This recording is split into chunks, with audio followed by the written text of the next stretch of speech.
listening to the Hidden Killers podcast with Tony Brueski, featuring former federal prosecutor and president of West Coast trial lawyers Neama Rahmani.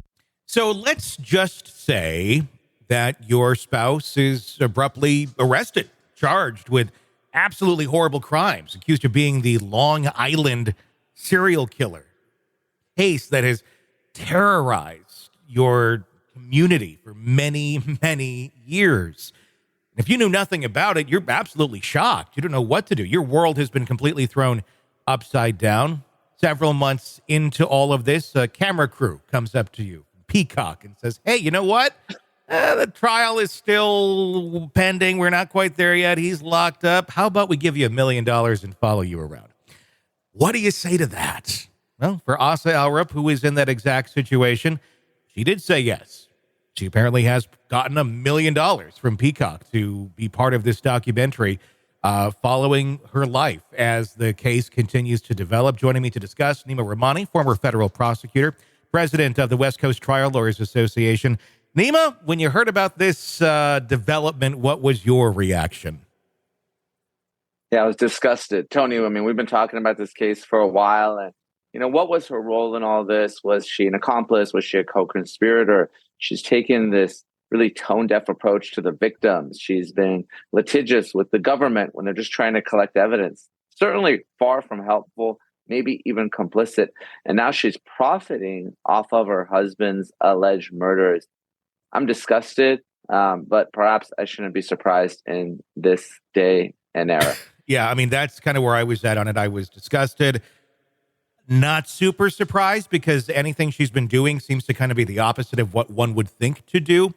What, if any, is there any sort of recourse with the legality of her profiting off of this if the funds were to not just be for her own well-being and upkeep of her home and family?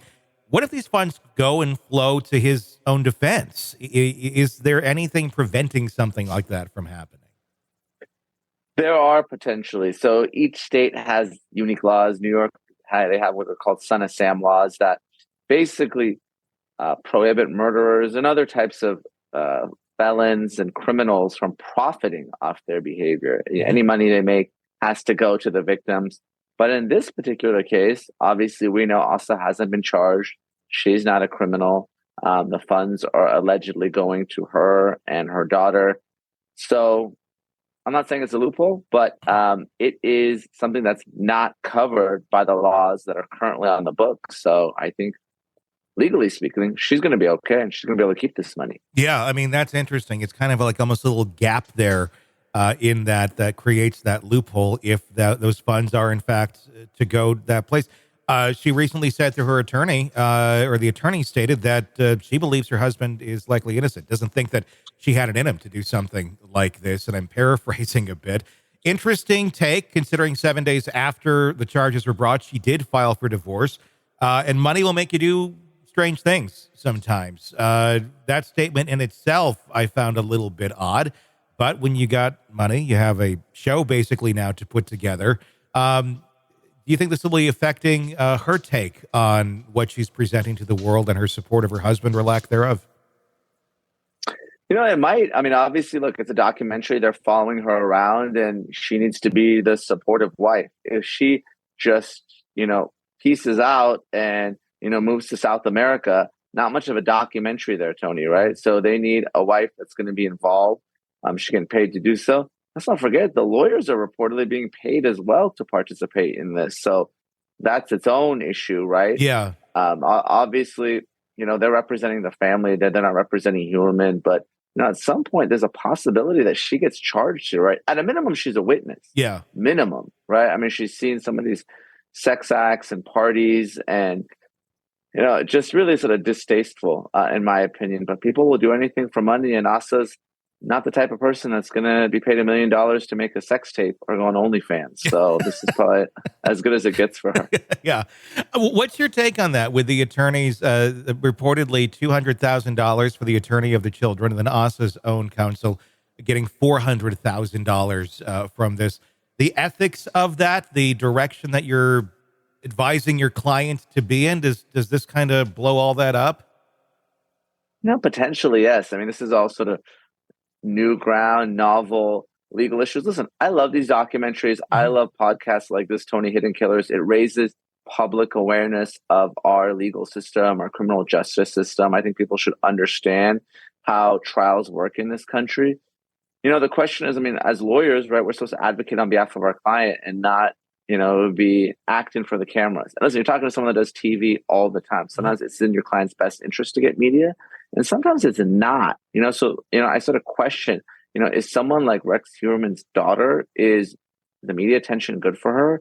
Someone like Asa, is the media attention helpful? I mean, you would think that they want nothing to do with their dad or their ex-husband, and instead you're being paid to be really actively involved in this case. So yeah, I don't know, Tony. I mean, I'm glad we're doing video now, because it's really I'm shaking my head throughout this. Really a head scratcher here. Without a doubt. I mean, just the idea of making that amount of money on this, truly sickening. I mean, to say the least.